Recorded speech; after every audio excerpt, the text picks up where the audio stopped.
नमस्कार, वंदे मातरम। दोस्तों, स्वागत है आप सबका सैनिक पाठशाला में। आज के इस वीडियो में 8वें पे कमीशन से जुड़ा हुआ एक ब्रेकिंग न्यूज, ब्रेकिंग जानकारी लेके आया हूं दोस्तों।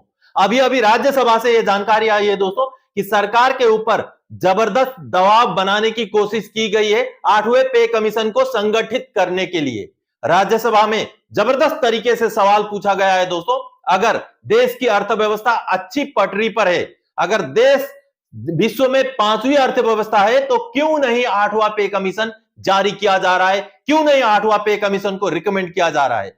तो इसके बारे में मैं आपको दिखाऊंगा दोस्तों। सवाल जवाब दोनों मेरे पास है, आज के ही सवाल जवाब है, थोड़ी देर पहले के।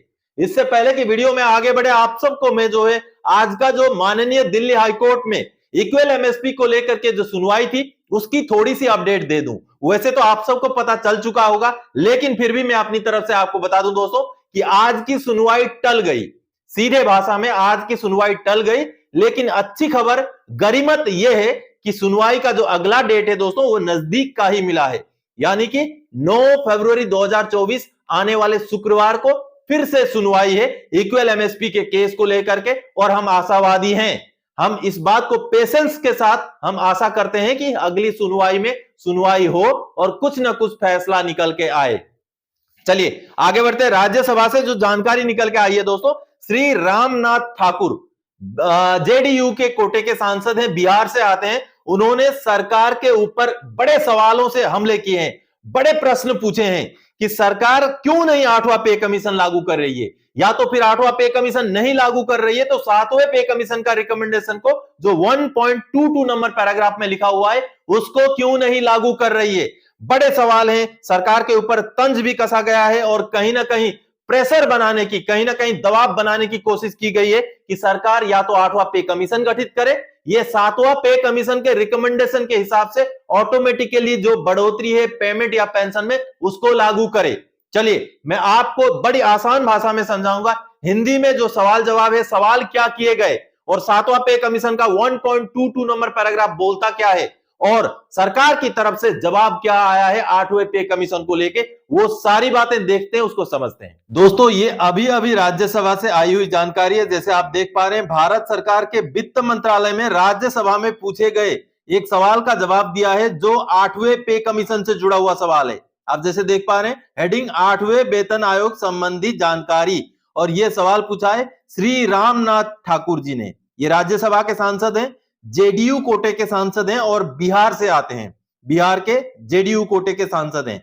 इन्होंने क्या सवाल पूछा है, देखिए दोस्तों, क्या वित्त मंत्री यह बताने की कृपा करेंगे कि सरकार द्वारा 7वें केंद्रीय वेतन आयोग के पैराग्राफ नंबर 1.22 पर विचार न करने और उसे अनुमोदित न किए जाने की फाइलों में दर्ज कारण क्या हैं, यानी कि लिखित में क्या ऐसे कारण हैं जो 7वें पे कमीशन में 1.22 नंबर पैराग्राफ में जो रिकमेंडेशन है उसको सरकार लागू नहीं कर रही है। आगे मैं आपको 7वें पे कमीशन का 1.22 नंबर पैराग्राफ भी दिखाऊंगा कि वहां पर सरकारी कर्मचारी और पेंशनर्स के लिए क्या बड़ा रिकमेंडेशन है, जिसके बारे में यहां जो सांसद महोदय ने जिक्र किया है और सरकार को कहीं ना कहीं कटघरे में रखते हुए यह बड़ा सवाल किया है। अगला सवाल देखिए, क्या इस तथ्य के कारण कि सरकार वेतन आयोग संबंधित खर्च वहन करने की स्थिति में नहीं है, 8वें केंद्रीय वेतन आयोग के गठन का कोई प्रस्ताव विचाराधीन नहीं है? क्या सरकार के पास इतनी अभी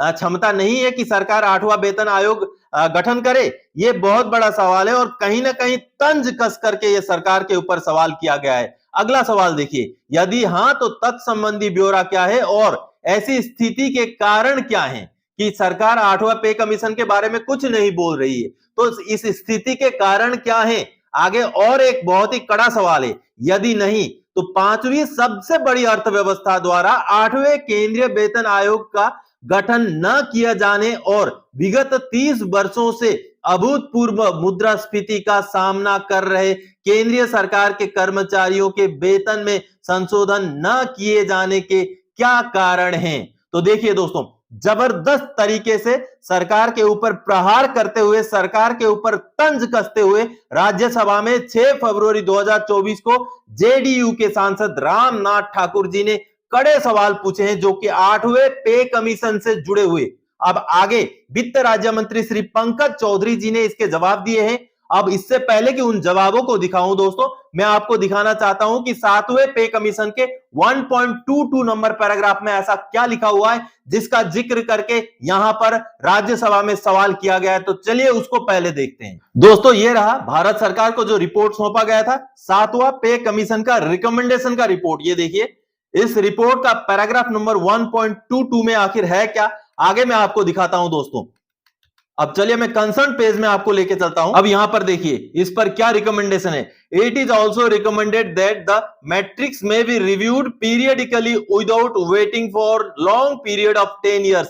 It can be reviewed and revised on the basis of the accrued formula which takes into consideration the changes price of the commodities that constitute a common man's basket, which the labor bureau at Shimla reviews periodically. It is suggested that this should be made the basis of revision of the matrix periodically without waiting for another pay commission. यानी कि यहां पर 7वें पे commission में अपने paragraph number 1.22 के recommendation में यह कहा है कि 10 साल का इंतजार ना किया जाए। जो भी महंगाई है, जो शिमला का लेबर ब्यूरो द्वारा जारी किए गए जो आंकड़े हैं उनके आधार पर रिव्यू किया जाए और रिवाइज कर दिया जाए जो पे और पेंशन है।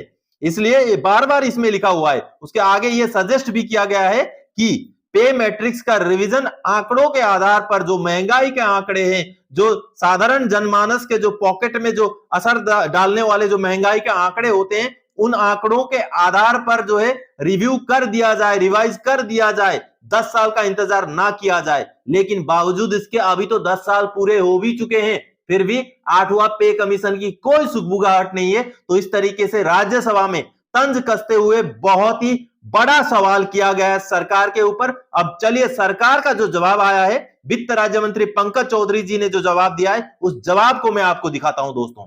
अब दोस्तों पूछे गए सवालों पर सरकार का जो जवाब है ये देखिए, उत्तर वित्त राज्य मंत्री श्री पंकज चौधरी जी ने दिया है, जिसमें कहा गया है 7वें वेतन आयोग के आधार पर वेतन और भत्तों में संशोधन को अनुमोदन देते समय केंद्रीय मंत्रिमंडल ने इस मामले पर विचार नहीं किया है।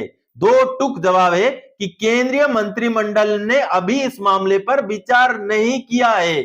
आगे दोस्तों ख से लेके घ तक जो तंज कसने वाले सवाल थे उन सवालों का जवाब क्या दिया है। देखिए सरकार के पास इस प्रकार का कोई भी प्रस्ताव विचाराधीन नहीं है। यानी कि सरकार के पास ना तो 8वें पे कमीशन को गठन करने का कोई भी प्रस्ताव अभी विचाराधीन है, ना ही जो 7वें पे कमीशन का रिकमेंडेशन में 1.22 नंबर पैराग्राफ में जो एक्रोइड फॉर्मूले के बारे में बताया गया है उसके बारे में कोई जिक्र या कोई प्रस्ताव विचाराधीन है। इस तरीके की जानकारी दोस्तों राज्यसभा से निकल के आई है।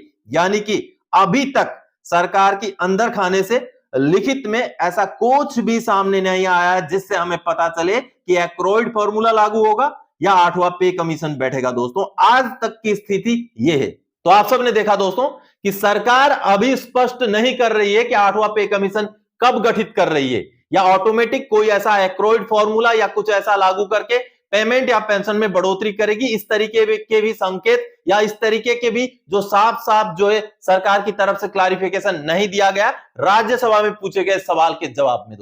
दोस्तों आज के इस वीडियो में इसी जानकारी के साथ आया था। आगे और कोई जानकारी था कि आपसे सरोकार रखने वाला विषय लेकर मैं फिर से हाजिर हो जाऊंगा। तब तक के लिए जय हिंद दोस्तों।